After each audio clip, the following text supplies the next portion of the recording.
Hello दोस्तों, स्वागत है आप सभी का आपके पसंदीदा YouTube platform the notebook global academy पे। आज हम लोग बात करने वाले हैं एलपीजी से रिलेटेड।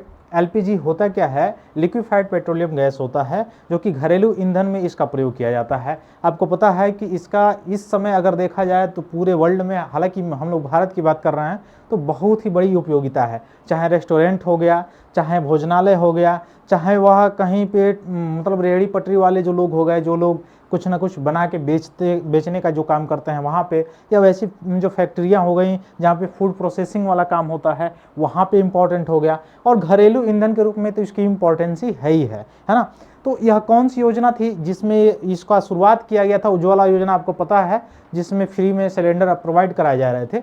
इसका मुख्य उद्देश्य क्या था? मुख्य उद्देश्य यह था कि जो ग्रामीण महिलाएं हैं या जो महिलाएं हैं, वह चूँकि पहले लकड़ी का प्रयोग करती थी, कोयले का प्रयोग करती थी और उससे भोजन पकाती थी। तो उससे भोजन पकाने से क्या दिक्कतें होती थी कि जो कोयला होता था, लकड़ी होता था, जो जलता था, तो उसकी धुआं जो है उसके नेत्र पर जाता था, तो उसके नेत्र को खराब करता था। उसके जो है स्वास्थ्य संबंधी चिंताएं जो है बढ़ती चली जाती थी, या उसके फेफड़े को भी प्रभावित करता था। तो उसको कमी करने के लिए, स्वास्थ्य में सुधार करने के लिए गवर्नमेंट के द्वारा एक कदम उठाया गया। हालांकि ये नहीं कि उससे पहले सिलेंडर नहीं मिलता था, लेकिन गरीब लोगों को या पिछड़े लोगों को, या वह लोग जो बिल्कुल आवश्यक हैं, जिनके पास बिल्कुल ही जो है उपयोगिता के लिए वह जो है कंज्यूम नहीं कर सकते हैं, कंज्यूम करने की क्षमता नहीं है, उनको जो है बड़े लेवल पे प्रोवाइड करने का काम किया गवर्नमेंट ने उज्ज्वला योजना के तहत। इसके तहत क्या हुआ, ग्रामीण महिलाओं तक और शहरी महिलाओं तक भी आपने देखा कि सभी जगह यह सिलेंडर प्रोवाइड कराए गए। और सिलेंडर प्रोवाइड कराने से बहुत कम जगह, जैसे पहले जो है चूल्हे पे जो जलाया जाता था या चूल्हे पे भोजन पकता था, तो बहुत ज़्यादा गर्मी के दिनों में, समर डेज में आगजनी वगैरह हो जाती थी, आग की घटनाएं बहुत ज़्यादा होती थी, और चूंकि कच्चा घर भी हुआ करता था, ये भी एक कारण था। लेकिन उसमें भी कमी आई है। दूसरा चीज़, जो ग्लोबल वार्मिंग है या कार्बन की उत्सर्जन है, उसमें भी कमी आई है, जो कि भारत की प्रतिबद्धता भी है ना। प्रतिबद्धता या नेशनल डिटरमिनेशन भी है, नेशनल डिटरमिनेशन कंट्रीब्यूशन के तहत भी आप कह सकते हैं कि कार्बन के उत्सर्जन को कम करने की एक तरह से आप देख सकते हैं कि यह बहुत बड़ी भूमिका भी निभाया। और महिलाओं को भी, और जल्द से खाना पकाने में, और महिलाओं को भी जो है उसमें समय की बचत करने में भी बहुत ज़्यादा योगदान दिया, जिसमें वो कार्य जो मतलब श्रम बल है उसमें वो भागीदारी ले सकती हैं। साथ ही साथ ये भी बताया, यह जो एलपीजी है, यह मुख्य रूप से इससे कोई पॉल्यूशन तो होता नहीं है। अब चूंकि एलपीजी जो गैस है ना, मैं इसकी भूमिका पहले बता रहा हूँ। जो एलपीजी है, लिक्विफाइड पेट्रोलियम गैस इसका फुल फॉर्म है। यह एलपीजी आपको दिखा होगा कि इस समय घर घर में और पूरे बड़े लेवल पे इसका उपयोग होता है। अब चूंकि इसमें मुख्य रूप से आपको दिखाई देगा कि ब्यूटेनॉल भी पाया जाता है। इसमें चूंकि इसका कोई गंध नहीं होता है, गंधहीन है। एलपीजी है बिल्कुल गंधहीन है। अभी आप जो है कमेंट में लिखेंगे कि गंधहीन नहीं है, बहुत ज़्यादा बदबू करता है, तो वास्तव में एलपीजी बदबू नहीं करता है। तो एलपीजी बदबू नहीं करता है, तो फिर कौन सा ऐसा पदार्थ है जो बदबू करता है? उसमें बहुत सारी परीक्षाओं में पूछा भी गया है। तो जो लिक्विफाइड पेट्रोलियम गैस है वो तो गंधहीन होता है। तो वह अगर चूंकि ऐसा होता है कि इसमें कॉट फायर तुरंत हो सकती है, मतलब आग लग सकती है। तो अगर कहीं से लीकेज हो रहा है और उस समय कोई व्यक्ति, चूंकि जब गंधहीन है और गंध नहीं आएगा, और तो जब गंध नहीं आएगा तो किसी को पता ही नहीं चलेगा कि इसका लीकेज हो रहा है कि नहीं हो रहा है। और धीरे धीरे अगर लीकेज हो रहा है, पता न चल रहा हो, और उस समय कोई व्यक्ति माचिस बारने जाए, तिल्ली मारने जाए या लाइटर बारने जाए, तो उसमें क्या हो सकता है, आग लगने के चांसेस ज़्यादा हो सकते हैं। तो इसके लिए इस एलपीजी में, लिक्विफाइड पेट्रोलियम गैस में क्या मिलाया जाता है? मेथिल मरकैप्टन मिलाया जाता है। क्या मिलाया जाता है? याद रखिएगा, मेथिल मरकैप्टन मिलाया जाता है। तो मेथिल मरकैप्टन नामक पदार्थ क्यों मिलाया जाता है? ताकि यह गंध इसका हो सके, और यह गंध हो सके क्यों? ताकि मेथिल मरकैप्टन अगर इसमें मिलाया जा रहेगा और कहीं से लीकेज होगा तो यहाँ से निकलेगा इसका गंध, मेथिल मरकैप्टन का, और गंध जब निकलेगा तो आसानी से समझ में आ जाएगा कि हाँ कहीं पे लीकेज हो रहा है। तो उसमें आग लगने की घटना या जान मान की हानि से पहले इसका बचाव हो सकता है। इसलिए एलपीजी में, लिक्विफाइड पेट्रोलियम गैस में, मुख्य रूप से मेथिल मरकैप्टन जो है मिलाया गया होता है। अब हम लोग बात कर लेते हैं वर्तमान स्थिति की। वर्तमान स्थिति में अगर आप देखेंगे तो साउथ कह रहा हूं मैं, मध्य एशिया की तरफ या पश्चिम एशिया, वेस्ट एशिया की तरफ आप देखेंगे कि सबसे ज़्यादा अस्थिरता बनी हुई है, खास करके जब ईरान और जो है यूएस या इजराइल के द्वारा जो अटैक शुरू किए गए और ईरान के द्वारा हार्मुज को बंद कर दिया गया, तो उसके बाद से सबसे बड़े लेवल पे क्राइसिस आना शुरू हो गया। क्यों हो गया कारण? क्योंकि आपको पता है, चूंकि भारत के लिए, अगर भारत के संदर्भ में अगर हम लोग बात करें तो यह हार्मुज जो जल संधि है, इसके माध्यम से जो भारत का व्यापार होता है, खास करके एलपीजी से रिलेटेड अगर बात किया जाए, तो लगभग 50 से 60% जो एलपीजी है वो हार्मुज से होके ही आता है। तो हार्मुज, अब चूंकि हार्मुज और भी दो कारणों से इंपॉर्टेंट है, एक INSTC आप जान सकते हैं उस कॉरिडोर के लिए, एक IMEC कॉरिडोर है उसके लिए भी इंपॉर्टेंट है ना। परीक्षा में यहाँ से प्रश्न पूछा है पिछले वर्ष का INSTC का, यूपीएससी की ने। IMEC पूछ सकता है, India middle east Europe corridor जो है ये भी पूछा जा सकता है, कहाँ कहाँ से रिलेटेड है। तो यहाँ हार्मुज जल संधि में जब बंद कर दिया गया है तो भारत का लगभग 50 से 60% जो एलपीजी जो मुख्य रूप से भारत क्या करता है, आयात करता है। भारत के पास जो है एलपीजी का पूरा भंडार नहीं है, तो भारत जो है क्रूड ऑयल हो गया, एलपीजी हो गया, यह मुख्य रूप से अन्य देशों से आयात करता है, कंज्यूम करता है, खरीदता है।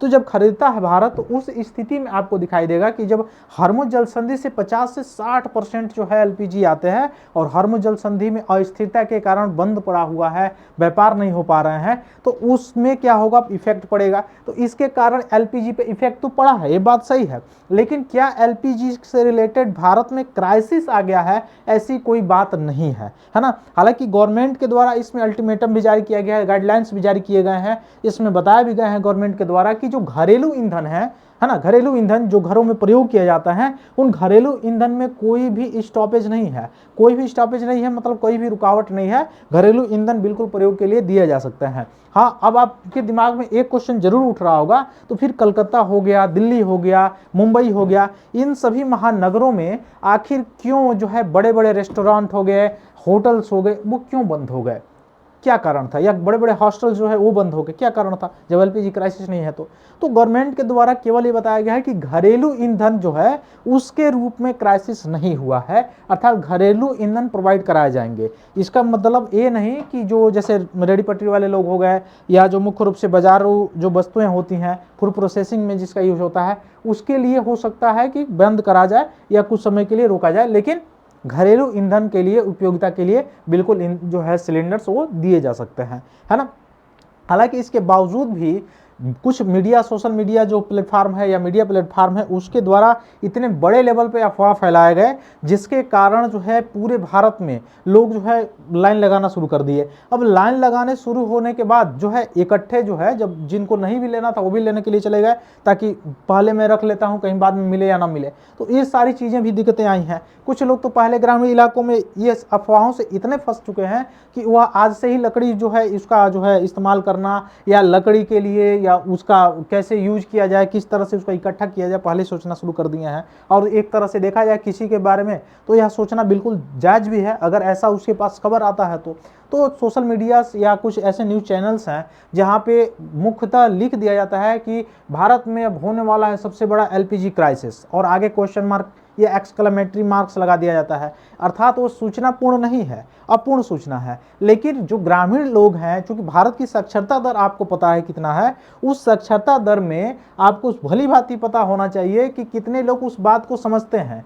बहुत ऐसे लोग हैं जो साफ साफ उसी बात को ट्रू मान लेते हैं, सत्य मान लेते हैं, और उसी आधार पर वर्क करना शुरू कर देते हैं। तो ऐसे चीज़ों का भ्रामक जो मीडिया, जो विज्ञापनों के द्वारा दिया जाता है, ये भी बहुत ज़्यादा इफेक्ट डालता है ना। वो अलग बात है कि जो अस्थिरता बनी हुई है उसमें ये सारी चीज़ें तो है, लेकिन ईरान जो है और भारत के द्वारा, भारत के विदेश मंत्रालय के द्वारा वार्ता चल रही है। अभी कुछ खेप भी ऐसे मतलब सुनने को मिला है कि कुछ खेप भी उधर से हार्मुज से आ रहा था, भारत में अभी क्रूड ऑयल का वो भी आया है, ठीक ना। इवन जो है रसिया से तेल आयात करने के बाद में यहाँ पे थोड़ा सा भारत सरकार को स्पष्ट करना चाहिए। यह 2-3 माह से ट्रंप पोंक बोल रहा है, आप समझ रहे हैं क्या मैं कहना चाह रहा हूँ, मतलब हमेशा बोल रहा है कि मैं कह रहा हूँ कि रसिया से तेल बंद कर दो तो भारत बंद कर रहा है, मैं कह रहा हूँ नहीं बंद करो तो नहीं बंद कर रहा है। अभी भी यही बात है कि वह कहा है कि नहीं, मतलब कुछ समय के लिए छूट दिया हूँ, ताकि ईरान से युद्ध चल रहा है तो भारत जो है अपने जो क्राइसिस हुआ है जो क्रूड ऑयल का, वह रसिया से खरीद सकता है, उसके बाद नहीं खरीद सकता है, ठीक ना। तो क्या भारत इस उसके मतलब डायरेक्शन पे काम कर रहा है, यह भारत सरकार को स्पष्ट करना चाहिए, है ना। वो अलग चीज़ है विपक्ष जो मांग कर रहा है, या जो भी सदन में मांग जो है चल रही है उसके मतलब मुताबिक। तो ये सारी चीज़ें हैं। तो इंडिया फेस एलपीजी क्राइसिस नहीं कर रहा है। इवन जो है आपको दिखाई देगा कि सदन में विदेश मंत्रालय के द्वारा ये भी बात कहा गया, विदेश मंत्री के द्वारा, जयशंकर जी के द्वारा, कि नहीं, भारत के पास 56 दिन से अधिक का जो है यह स्टॉक भारत के पास है अभी, क्रूड ऑयल का भी है, एलपीजी का भी है ना।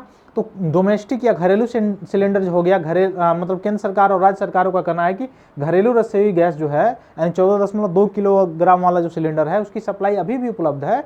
रिफिल बुकिंग में कुछ समय बढ़ गया है, लगभग 25 दिन का अंतर हो गया है, ताकि पैनल बुकिंग और जमाखोरी रोकने में मदद मिले, इसलिए ये सारी चीज़ें की जा रही हैं। कई जिलों में अधिकारी साफ कह चुके हैं कि घरेलू उपयोग के लिए सिलेंडर मिलते रहेंगे, लेकिन लोग अफवाहों के कारण लगातार पहले ही जाके लाइन में खड़े हो जा रहे हैं ताकि क्राइसिस हो गया है, ये सारी चीज़ें। तो मैं बता रहा था, मतलब रोजमर्रा के घरों के लिए पूरी तरह से सिलेंडर रोका नहीं गया है।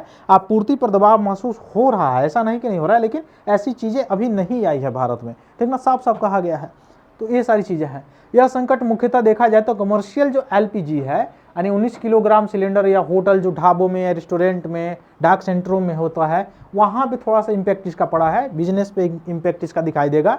तो कई शहर, होटल में, रेस्टोरेंट जो है बंद हो गया है, कुछ स्थानों पर गैस सप्लाई रोक दी गई है। इस वजह से बहुत सारे व्यवसायों में भी आप देखेंगे, बिजनेस में भी आपको दिखाई देगा स्टॉपेज मतलब देखने को आपको मिल सकता है। तो वहाँ पे ये सारी चीज़ें देखने को मिलेगी, लेकिन घरेलू ईंधन में ऐसा सारी चीज़ें आपको देखने को नहीं मिलेगी। तो भारत किन किन देशों से आयात करता है एलपीजी? तो देखिए, सऊदी अरबिया से करता है, यह भी युद्ध में व्यस्त है, कतर से करता है, यूएई से करता है, कुवैत से करता है, और ईरान से भी प्रत्यक्ष और अप्रत्यक्ष रूप से, मुख्य रूप से क्या करता है, एलपीजी का कंजम्पशन करता है, आयात करता है भारत, है ना। अब स्टेट ऑफ हार्मुज बंद हो जाए, तेल टैंकरों पर हमला हो जाए, या समुद्री बीमा दरें बढ़ जाए, अमेरिका प्रतिबंध और कड़े हो जाए, टैरिफ बढ़ा दे, फिर ड्रमवा, तो ये सारी चीज़ें जो है जाके फिर अल्टीमेटली रूप से क्या करेगा, इफेक्ट करने का काम करेगा। तो ऐसे सारी चीज़ें अभी नहीं है, फिर देखते हैं हम लोग। हालांकि मुद्रास्फीति से लेकर और भी जो रुपये का जो कमजोर होना, या और भी जो सारी चीज़ें हैं, वह तो प्रभाव पड़ेगा ही पड़ेगा। एक ऐसे ही टैरिफ के बार से अस्थिरता बढ़ी हुई थी, जैसे ही यह टैरिफ कम किया थोड़ा सा, वैसे ही आपको दिखाई दिया कि यहाँ युद्ध शुरू करवा दिया। तो शांति का तो पुरस्कार इसको चाहिए, बहुत अच्छे से चाहिए, है ना। वो मिलेगा नहीं, वो अलग बात है, लेकिन ये सारी चीज़ें हैं। तो फिर मिलते हैं हम लोग अपनी अगली क्लास में, तब तक के लिए बहुत बहुत धन्यवाद दोस्तों, जय हिंद।